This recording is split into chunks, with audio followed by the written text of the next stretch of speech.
Good morning, students. How are you? I am Sweetie, your new English teacher. Today we'll read first chapter of English reader name after 20 years. Students, जब भी हम किसी भी चीज़ का नाम रखते हैं, किसी वस्तु का, बुक्स का या फिर किसी भी नोवेल का, जो भी हम नाम रखते हैं तो उसके अंदर उसकी कोई ऐसी बात छुपी होती है जिस पर उसका नाम रखा जाता है। तो ऐसे ही आफ्टर 20 ईयर्स जो नाम रखा है इस लेसन का, वो भी एक इसमें एक रीज़न के कारण रखा गया है, जो कि आपको बाद में उसकी रीडिंग के बाद पता लगेगा। फर्स्ट ऑफ ऑल मैं आपको इस लेसन की स्टोरी के बारे में कुछ बताना चाहती हूँ। I want to tell you something. It is very interesting story, बहुत ही अच्छी रुचि का स्टोरी है, सरप्राइज है इसमें। और this is the story of two friends. यह दो फ्रेंड्स की स्टोरी है, बॉब एंड जिमी। दो फ्रेंड्स है, बॉब एंड जिमी है उनका नाम। बॉब और जिमी इकट्ठे पले बड़े होती हैं। वो एक ही न्यूयॉर्क में पले बड़े होते हैं, लेकिन आफ्टर सम टाइम वो रियलाइज़ करते हैं कि भाई हमें अपना अपना कैरियर बनाना चाहिए, तो वो एक दूसरे से जुदा हो जाते हैं और 20 साल बाद मिलने का क्या करते हैं, डिसीज़न लेते हैं। अब जो बॉब है उसकी वो हाई एम्बिशंस वाला होता है, उसके हाई एम्बिशंस होती हैं और वो इलीगल एक्टिविटी में इन्वॉल्व हो जाता है और क्रिमिनल बन जाता है। और जो जिमी है वो एक सिंपल लाइफ जीने वाला इंसान होता है, उसके कोई ज़्यादा हाई एम्बिशंस नहीं होते, वो एक पुलिसमैन बन जाता है। और जब वो दोबारा मिलते हैं तो जो बॉब है वो क्रिमिनल बन चुका होता है और जिमी है वो पुलिसमैन।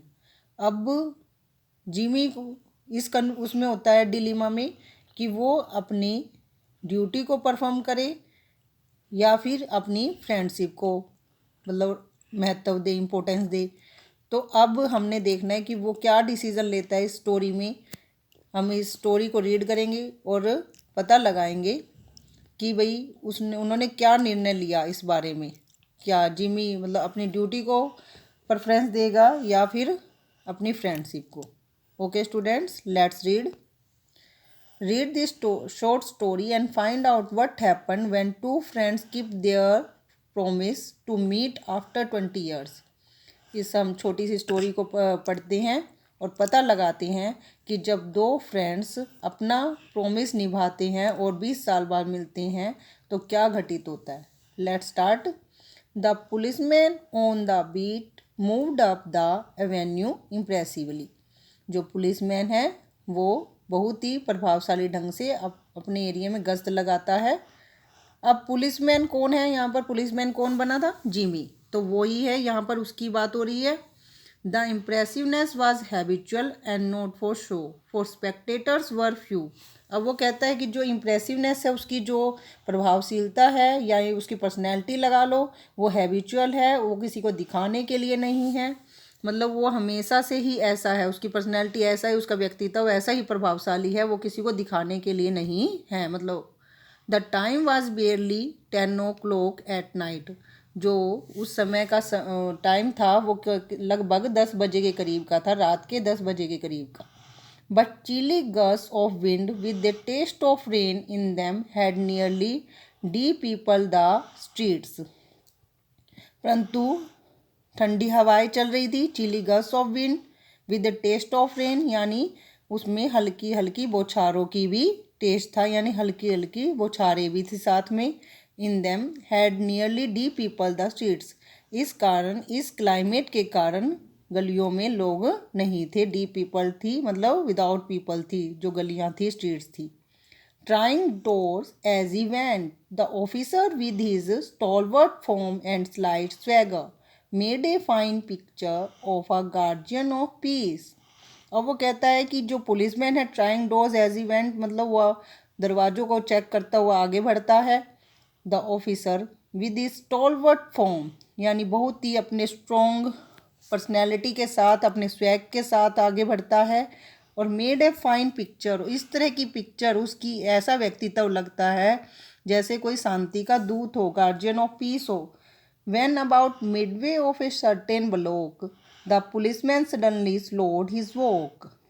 जब वो किसी निश्चित ब्लॉक के मिडवे में पहुंचता है तो पुलिसमैन की अचानक से उसकी वो क्या हो जाती है, स्लो हो जाती है। In the doorway of a darkened hardware store, a man leaned with an unlighted cigar in his mouth. अब वो जो door in the doorway of A darkened hardware store, जब वो एक हार्डवेयर स्टोर के डोरवे में पहुंचता है, मतलब पास में नज़दीक में पहुंचता है, तो एक मैन वहाँ पर झुका हुआ नज़र आता है उसे। एक जो आदमी है वहाँ पर झुका हुआ है, वो खड़ा हुआ है with an unlighted cigar in his mouth, जिसके माउथ में बिना जला हुआ सिगार है, मतलब उसने अपने मुंह में एक बिना जला हुआ सिगार लिया हुआ है। As the policeman walked up to him, जैसे ही पुलिसमैन उसकी तरफ जाता है, the man spoke up quickly, वह आदमी तेजी से बोलता है, इट्स ऑल राइट ऑफिसर, सब ठीक है ऑफिसर, मतलब वो कहता है कि कुछ भी यहाँ पर गलत नहीं हो रहा ऑफिसर। ही सेड रीएश्योरिंगली, बहुत ही कॉन्फिडेंटली बोलता है, उसे विश्वास दिलवाते हुए। I am just waiting for a friend, मैं तो सिर्फ केवल अपने फ्रेंड का इंतज़ार कर रहा हूँ। It's an appointment made 20 years ago, यह तो अपॉइंटमेंट, हमारी जो अपॉइंटमेंट है यहाँ पर फिक्स हुई थी, वो 20 साल पहले फिक्स हुई थी। Sounds are little funny to you doesn't it, अब वो उस पुलिसमैन को क्वेश्चन करता है, आपको कुछ ये मजाक कैसा लग रहा होगा, क्या नहीं लग रहा? Well I will explain if you would like to make certain it's all straight. अब वो कहता है, अच्छा मैं आपको ये एक्सप्लेन कर सकता हूँ यदि आप मुझे विश्वास दिलाए कि आप मुझ पर कोई भी डाउट नहीं करेंगे। About that long ago there used to be a restaurant where this store stands. अब वो अपनी स्टोरी सुनाना शुरू कर देता है, जो मैन है वो कहता है, कुछ समय पहले there use to be a restaurant, यहाँ पर एक रेस्टोरेंट होता था, वेयर दिस स्टोर स्टैंड, जहाँ पर ये स्टोर बना हुआ है, हार्डवेयर स्टोर के पास खड़ा था ना, तो वो कह रहा है स्टोर की जगह पर एक रेस्टोरेंट होता था, बिग जो ब्राडीज रेस्टोरेंट। उस रेस्टोरेंट का क्या नाम था? Big Joe Brady's restaurant. Okay students, I hope you understand.